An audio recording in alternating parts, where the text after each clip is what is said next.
Hello দর্শক, সবার কি অবস্থা?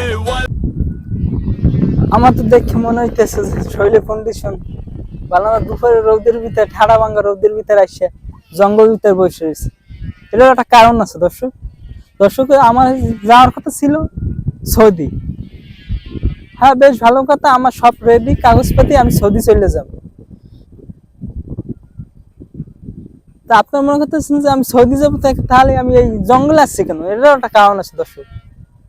কারণটা হচ্ছে দর্শক, সৌদি যে জায়গায় যাবো সেই কপিল ফোন দিচ্ছে আমারে যে সৌদি আসার আগে নাকি তার জন্য ঠান্ডা নিয়ে যাইতে হবে।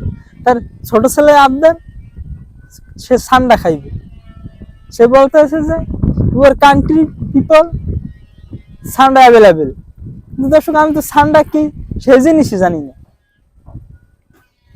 কি অবস্থা বিষয়টা হয়েছে দর্শক। তারপর অনলাইনে ঢুকলাম, ও মা, দেখি গুই সাহেবের অভাব নাই, গুই সাহেবের ভিডিও আসছে যে কপিলের ছোট ছেলে বড় ছেলে বিরিয়ানি সান্ডার স্যুপ এগুলো। আমরা যেটা ভাবি দর্শক, টিকটিকি গুই সাহেব গুল এটা নাকি এখন ঠান্ডা। এখন মরুভূমি, সৌদি আরবে মরুভূমিতে যে ঠান্ডা আর আমাদের ঠান্ডা কি এক দর্শক।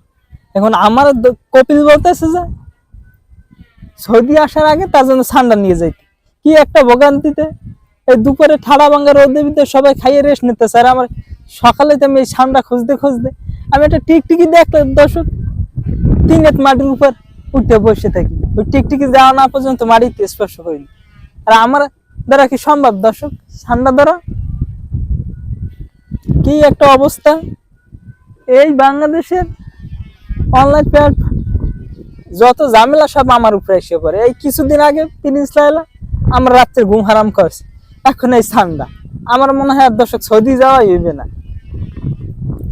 এই ঠান্ডার জ্বালায় দুপুরে কি ঠাড়া ভাঙ্গা রোদ দেখেন দর্শক। কি অ্যামাজনের মতো ভয়ঙ্কর একটা জঙ্গল, এর ভিতরে সাপ না বিচ্ছু কি আছে না আছে তো আপনাদের দেখাই। এই যে দেখেন দর্শক, এখন এই জায়গায় আমি কোথায় ঠান্ডা পাবো? এই যে সমুদ্রের পাড়ে দর্শক, এর ভিতরে বাঘ থাকে না, ভাল্লুক থাকে কে জানে। তারপর আসছি জীবনের রিস্ক নিয়ে এই ঠান্ডা খুঁজতে, দেখি কত দূরে আগাইতে পারি। আর বাংলাদেশে যত কন্টেন্ট ক্রিয়েটার আছে এই ঠান্ডা নিয়ে, তো দরকার আছে কি আমি সৌদি যাইতাম, তারপর তোরা এই ভিডিও নিয়ে তাও না করতি। এখন এই ঠান্ডার জন্য দর্শক আমার সৌদি যাওয়াই মনে হইবে না। এখন আমার এই ঠান্ডা খুঁজতে হইবে। বুঝছেন নাকি এখন ঠান্ডা, যে ঠান্ডা মরুভূমিতে থাকে সেই ঠান্ডা এখন আমাদের, আমরা বলি বৈশাখ বা গুল। আমরা ছোট সময় এই জায়গায় দেখছি অনেক গুল ছিল, আসছি খুঁজতে, কিন্তু কি একটা অবস্থা। আমি তো ভয়তে এই জঙ্গলের ভিতরে প্রবেশ করতে পারতেছি না দর্শক।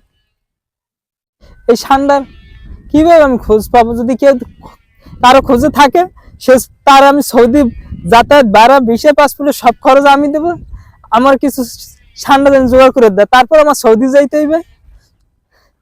আর কিছু বেশি কিছু বললাম না দর্শক। সবাই ভালো থাকবেন, সুস্থ থাকবেন।